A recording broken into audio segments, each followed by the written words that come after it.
everyone, ShainaAshley here to finish off my Udon Shop Chainsaw Man fan art. With Season 1 drawing to completion, I wanted to remark that Chainsaw Man exceeded my expectations. It was given the attention to detail it deserved, and I, for one, hope that Chainsaw Man has started a trend in anime where each episode has a unique outro, because some of those were fantastic, and it seems to give the artist team a little playroom as far as style goes. I could go on and on about this show's success, but I wanted to take this opportunity to switch to a story time tale, and this is the story about the time I was haunted and eventually possessed for a period spanning 8 years. I will try to keep this as concise as possible, but 8 years is a lot to cover. I will probably need more than 10 minutes, but let's just start. From a very young age, I have always shown an interest in the occult. In my elementary school days, I remember visiting a crystal/esoteric shop with my best friend at the time and feeling a spark within me. Something that just felt like I vibed with the energy and the subject matter of the store. Being raised in a very religious household, it felt like I was seeing something I wasn't meant to. This only heightened my fascination.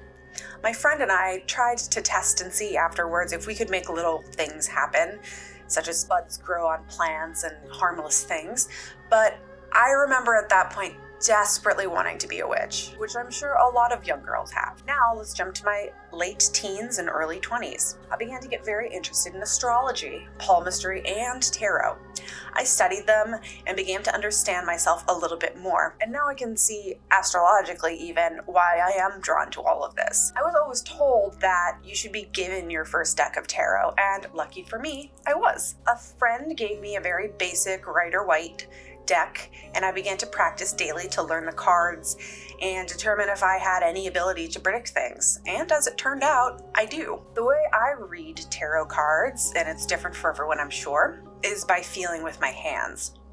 I have the person I'm reading for split the deck into 3, then I go through every single card in the deck and I pull the cards that give off the same electrical current as the person. I feel their current by just simply touching them on their hand will work, and everyone's electric presence is different. I ask them to focus on what they want answered, and periodically I will go back and forth from touching their hands to the cards, and I began making rather specific predictions. Reading for a coworker, I told her that she would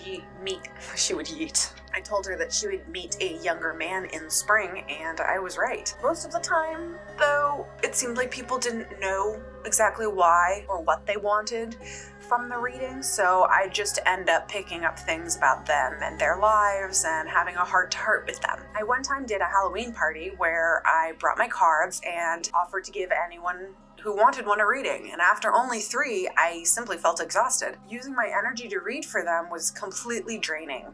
Now, just a year or 2 later, I met a guy friend who I had an off and on relationship with, and he gifted me a deck of tarot cards.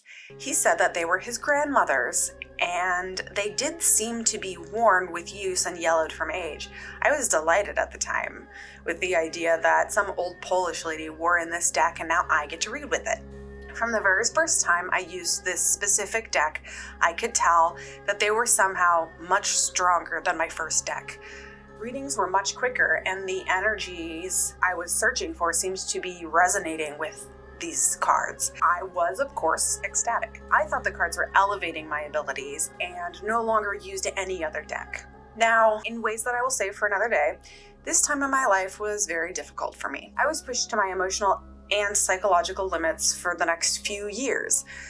During this time, I would very often turn to my tarot cards for advice. I would ask about specific people in my life and my relationship to them, their intentions, what I needed to do in the future, and the deck did not disappoint. It gave me what felt like very solid answers, and I listened to them. By the end of college, I had stopped using my deck very much. School was obviously very time-consuming. I did have a child with my long-term partner, who I am no longer with, and he is very sensitive to things like I am, but his gifts allow him to actually see spirits or manifestations. The night that our child was conceived, he He claimed that in the middle of the night, a figure full of light appeared at the end of our bed and told him that our child would be a girl and that she was special. Take that however you want. I know most people don't believe me when I speak about this, but since you are all here, I'm hoping you do. After that night, very strange things began to happen to us on a frequent basis. At the time, we were living in a house that my father owned but hadn't lived in consistently.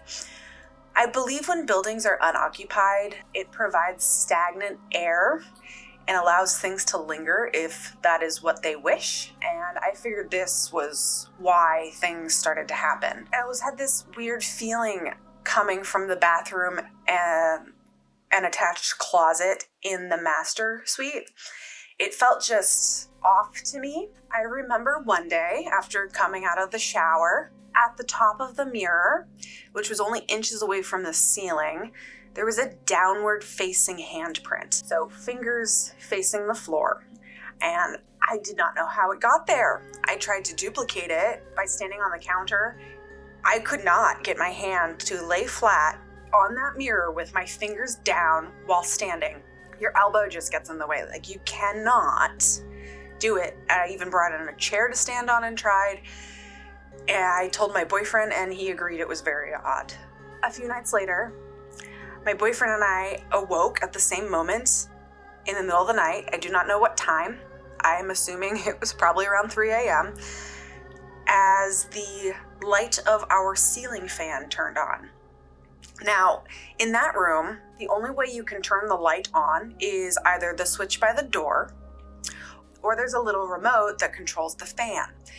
He went right back to sleep, as did I after getting out of bed and flipping the switch, assuming that the remote was somewhere on the bed and just got switched on by a pillow or something. The next morning, I awoke to find that said remote was on the highest shelf on our bookcase. Now, there's no way it could have just turned on by itself. Now, the relationship that I had with the father of my child has had some very horrible times, but this is when it seemed to really start to begin to strain. Both of us were pushing ourselves into extreme isolation from one another, spending little to no time together, and I started to become very suspicious of his behavior. We had just signed a lease for a new house that seemed to be perfect for us, and the opportunity just fell into our laps. But not before the night, I woke up after a terrifying dream where an old hag was behind me and just always out of my sight. Imagining turning and just seeing strands of hair or the remnants of a shadow or just a flash of a shadow. She was always just out of sight. What woke me was a small and sharp pain on my back. When I awoke, I noticed I was sleeping with my back to the open bathroom door, and after examination, found 3 hair-thin cuts, as if they were made by a cat or even an X-Acto knife blade. If any of you are familiar with the paranormal, it is one of the more common experiences among persons who are around paranormal activity, or even someone who is being subjected to demonic attention, to wake up and find 3 cuts somewhere on their body that they know they had no explanation for. I wish I could say that after we moved, everything let up, but no, everything got much worse. Much, much worse. If you want to hear the continuation of this tale, you will have to check out my next video where I do another Chainsaw Man piece, and thank you so much for watching. And if you enjoyed this video, please support me by hitting that like button. My name is Shaina Ashley. I will see you next time. Bye-bye.